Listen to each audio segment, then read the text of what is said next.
Oi, gente. O Glenn Greenwald fez um vídeo, né, tá rolando no seu canal no YouTube, em que ele defende e expõe argumentos para defender a legalidade do Partido Nazista. E eu quero começar esse vídeo porque o Glenn logo no início lembra que ele é judeu, que ele é gay, que os nazistas perseguiram judeus, perseguiram gays, que a própria família dele foi perseguida. E que para mim é bastante óbvio que o Glenn Greenwald não é nazista. O que ele está defendendo é um princípio ultra radical de liberdade de criação de partidos e liberdade de expressão. Ele pega esse princípio e eleva a um elemento absolutamente radical, com o qual eu discordo. Eu entendo que toda liberdade tem limites. E eu vou explicar nesse vídeo por que eu discordo. Mas eu vou fazer essa explicação sem atacar o Glenn Greenwald, sem, enfim, simplesmente explicando os motivos pelo qual eu discordo, porque ele traz determinados argumentos que eu acho que são possíveis de serem desconstruídos. Vou dar um exemplo. Ele começa argumentando, dizendo que nos Estados Unidos o Partido Comunista foi tornado ilegal no pós-Guerra Fria, que é verdade, né? Teve todo o macartismo e a perseguição, e o Partido Comunista foi tornado ilegal lá. E ele usa isso de argumento para dizer, olha, se você dá poder ao Estado de tornar um partido ilegal, pode fazer um partido que você gosta que se torne ilegal. Então você não deve dar esse poder ao Estado. Esse é um dos argumentos do Glenn Greenwald. Bem, tem um problema aí de cara. O argumento americano para tornar o Partido Comunista ilegal continha uma mentira. Ele dizia que o Partido Comunista seria incompatível com a democracia e que não defendia princípios democráticos. Os partidos comunistas que foram tentados ser criados durante a Guerra Fria, e alguns até que existiam antes, muitos deles não eram contrários à democracia.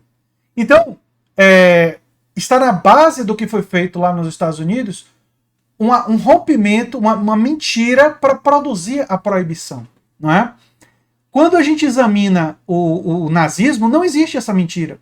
O nazismo, de fato, tem a defesa da perseguição a uma determinada religião e tem como base estrutural a defesa hierárquica de uma raça ou etnia superior às demais e que vai perseguir e que vai dominar essas outras. Ou seja, tem uma perspectiva preconceituosa, autoritária, totalitária e que persegue determinados grupos dentro da sociedade. Bem, essa dimensão do nazismo torna ele incompatível, eu já falei isso em outros vídeos, mas vou reforçar nesse, incompatível com o texto da Constituição Federal Brasileira, com aspectos fundamentais da nossa Constituição, que trabalham com a ideia de liberdade religiosa, nenhuma pessoa pode ser perseguida pela religião que tiver, o nazismo defende literalmente isso, a impossibilidade, a vedada qualquer tipo de preconceito pela cor da pele, e o nazismo defende preconceito pela cor da pele. Então, quando você percebe esses aspectos, o nazismo ele se torna ilegal. E ele deve ser ilegal porque o nazismo é incompatível com o Estado de Direito, ele é incompatível com a Constituição Federal Brasileira. Aí o Glenn vai dizer, mas se diz isso também do comunismo, mas existe uma realidade material a ser observada. Os partidos comunistas brasileiros defendem a democracia. Se vocês forem olhar o que está expresso no PCB, no PCdoB e em todos os partidos de orientação comunista ou socialista no Brasil, eles defendem a democracia. Se surgisse um partido de esquerda que dissesse, olha, nós vamos perseguir fisicamente os bilionários, esse partido poderia ser legal dentro da nossa Constituição? Não. Porque nenhum partido pode ter um programa de governo de perseguição e encarceramento de bilionários. Por exemplo, se um partido de esquerda, amalucado, ultra-radicaloide, meio biruta, resolvesse dizer, não, os bilionários nós vamos prender, nós vamos perseguir eles. Se você tem mais de R$1 bilhão, nós vamos prender vocês. Isso daí é absolutamente ilegal e esse partido não poderia existir. E a proibição a esses partidos comunistas estaria correta, nesse caso. Mas, se o partido defende simplesmente que os meios de produção sejam socializados através da expansão, como eu defendo, de cooperativas, ou aquele pessoal que defende estatização, que não é meu caso, mas enfim, defender a estatização completa de todos os meios de produção. Isso daí está dentro do debate democrático. É totalmente legal um partido defender isso. Mas o problema é que o que caracteriza o nazismo não é isso. E aí ele cita o exemplo de Noam Chomsky, que defendeu um professor que negava o Holocausto, né? E defendeu que o professor não fosse demitido. E eu discordo do Noam Chomsky nesse particular também. Embora eu respeite o Noam Chomsky, eu gosto do Noam Chomsky seja uma pessoa que eu aprendi muito ao longo dos anos, lendo e conhecendo, e vendo, assistindo palestras. Enfim, é uma inspiração para mim. Mas nesse ponto, nesse particular, eu discordo do Noam Chomsky. Por quê? Porque um professor universitário, ele tem que lidar com a verdade, ou seja, a verdade importa. Se ele nega o Holocausto, ele é um professor que está negando a realidade. Ele não pode ensinar na universidade. O medo do Noam Chomsky é baseado num princípio assim, se fazem isso com esse professor, podem julgar que o que eu estou defendendo é extremo e podem me proibir. Mas não, ele não pode. E se fizerem isso, se alguém usar desse poder para fazer isso, vai estar errado. Porque a questão é a seguinte, a realidade importa.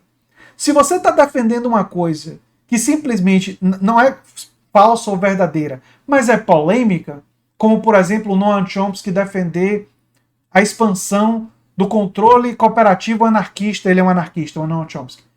Ele defendeu o anarquismo sindicalista. Ora, ele está defendendo uma forma ultra radical de democracia. As pessoas podem concordar ou discordar. Ninguém pode proibir ele de ser professor universitário por defender isso, por ter essa perspectiva.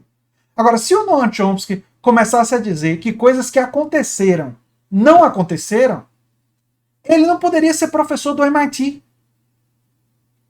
Porque ele estaria simplesmente errado do ponto de vista factual, e estar errado do ponto de vista factual faz com que ele teria desrespeitado o conhecimento científico, e ao desrespeitar o conhecimento científico, desrespeitar as evidências, desrespeitar o método científico, isso tornaria ele inadequado, ele nunca fez isso, obviamente, mas tornaria ele inadequado para ensinar. O princípio é o mesmo, a realidade importa, o Holocausto aconteceu.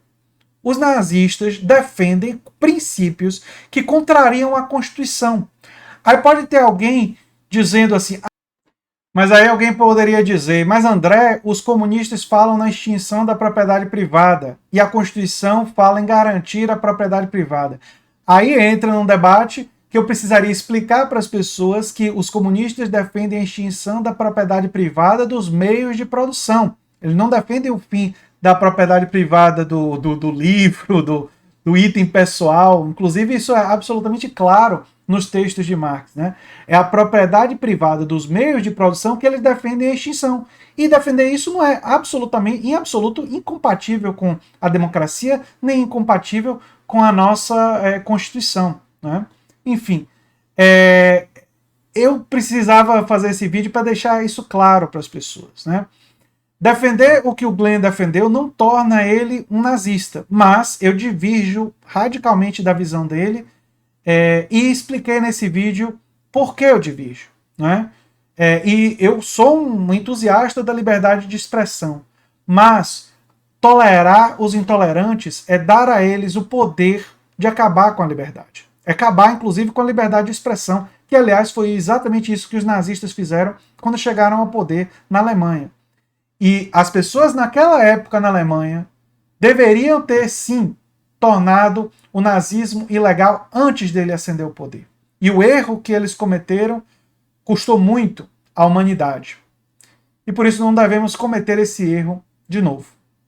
Eu sou André Teixeira Jacobina, o canal é a Nova Máquina do Tempo. E se você gosta bastante do que a gente faz, se inscreve no canal e quem sabe se inscreve no meu curso sobre George Orwell, né?